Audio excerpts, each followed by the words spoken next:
మహబూబ్నగర్ జిల్లా పాలమూరు రంగారెడ్డి ప్రాజెక్టును ఈ నెల 16న సీఎం కేసీఆర్ చేతుల మీదుగా వెటరన్ ప్రారంభం కానుంది. నార్లాపూర్ ఇంటేక్ వద్ద స్విచ్ ఆన్ చేసి కేసీఆర్ వెంటన్ ప్రారంభించనున్నారు.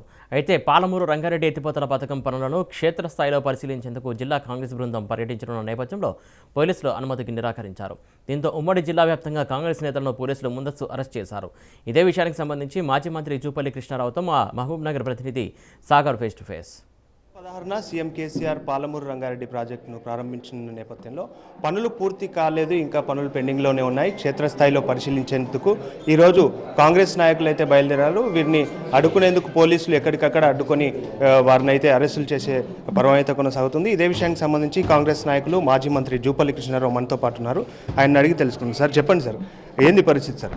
ఇప్పుడు పాలమూరు రంగారెడ్డి ప్రాజెక్టు నా లెక్క ప్రకారం ప్రారంభ దశ ఉంటే 30% కూడా పూర్తి కాల. 60-70 వేల కోట్ల ఈ ప్రాజెక్టు ఇప్పటి వరకు ఖర్చు పెట్టింది 26,000. అది కూడా ఇప్పటికీ ఒక్క కెనాలు ఎస్టిమేట్ కాలే, టెండర్ పిలువలే, మొదలు కాల. కానీ నీళ్ళు ఇస్తామంటున్నారు. మొత్తం ప్రాజెక్ట్ అంతా పూర్తయింది, జాతికి అంకితం చేస్తున్నాం అని ముఖ్యమంత్రి కల్వకుంట్ల చంద్రశేఖరరావు గారు, అట్లాగే పాలమూరు జిల్లా వ్యవసాయ మంత్రి నిరంజన్ రెడ్డి గారు ఒక అల్లావుద్దీన్ అద్భుత దీపంగా చూపిస్తూ ఉన్నారు. కల్వకుర్తి ప్రాజెక్టే మీరు వచ్చిన 9 సంవత్సరాల తర్వాత ఇంకా 140,000 ఎకరాలు ఇప్పుడు నీళ్ళు ఇవ్వలే. ఇప్పుడు పూర్తి కాలేదు మీరే చెప్తున్నారు. ఇవన్నీ లెక్కలు చూపిస్తా. అంటే ప్రజల్ని ఎట్లయితే స్కీముల పేరు మీద ప్రజల్ని మభ్యపెట్టి మోసం చేసే కార్యక్రమం చేసినారో దీన్ని కూడా పాలమూరు ప్రాజెక్ట్ అయిపోయిందని చూపించే ప్రయత్నం చేస్తూ ప్రజల ఓట్లు, రైతాంగం ఓట్లు దండుకోవాలని ప్రయత్నం ఒక భాగం ఒకటి. రెండవది అవినీతి బయటపడుతుందో ఉద్దేశంతో అక్కడ పోయి చూడకుండా మేమేమి ధర్నా చేస్తలేము, రాత్రులకు చేస్తలేము, రాళ్ళతో కొడతలేము. చూడడానికి అసలు వాస్తవంగా దీన్ని పూర్తి అయి ఉంటే మీరు చెప్పిందే కరెక్ట్ అయితే, అవినీతి లేకుండా ఉండిందంటే మీరే స్వయంగా పిలిచి ఆహ్వానించాలా. రాండాయ ప్రతిపక్ష పార్టీల నాయకులను చూడండి అని చెప్పాలా. ఒకటి సార్, 2015లో అయితే 38,000 కోట్లతోనే ప్రాజెక్ట్ని అయితే ప్రారంభిస్తున్నాం. ఇప్పుడు దాదాపుగా 1,42,000 కోట్ల దాకా అవుతుందంటారు. ఏమంటారు దీన్ని? ఎలా ఇప్పుడు 70,000 కోట్లు అవుతుందా, 1,00,000 కోట్లు అవుతుందా అనేది మీరే అంటున్నారు. ఖర్చు పెట్టి 20,000 కోట్లే కదా, మరి పూర్తి ఎట్లయింది? జాతికి ఎట్లా అంకితం చేస్తారు? ఇది కేవలం ఒక లిఫ్టు, ఒక దానిలో 9 మోటార్లు ఏమంటే ఒక మోటార్ స్టార్ట్ చేస్తాను, ఒక మోటార్ చూపించి ఒక మోటార్ మొత్తం పూర్తి అని చెప్తాను.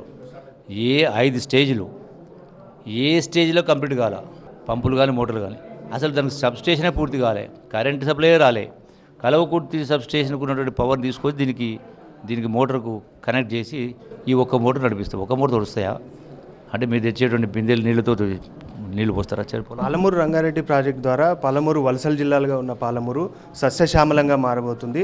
దాదాపుగా దక్షిణ తెలంగాణకు 12.3 లక్షల ఎకరాలకైతే సాగునీరు అందిస్తున్నామని చెప్తున్నారు. ఇప్పటికే పాలమూరు జిల్లా సగం సస్యశ్యామలమైంది. కల్వకుర్తి, భీమా, నెట్టెంపాడు వైఎస్ రాజశేఖర గారి హయాంలో మొదలుపెట్టి ఓ స్థాయి తీసుకొచ్చి పూర్తి చేయడం జరిగింది. ఈ పాలమూరు మీ లెక్క ప్రకారం చేస్తే ఇంకో 20 ఏళ్ళు కావాలా. అయితే ప్రతిపక్ష పార్టీలు అభివృద్ధిని ఓర్వలేకనే ఇట్లా విమర్శిస్తున్నారని చెప్పేసి బీఆర్ఎస్ నాయకులు అయితే ఓర్వలేకైతే మరి అడ్డుకుంటే చూస్తారు, మీరు చూపించవచ్చు కదా. వాస్తవాలు మీరే చూపించవచ్చు కదా, మీరు ఎందుకు చేస్తున్నారు?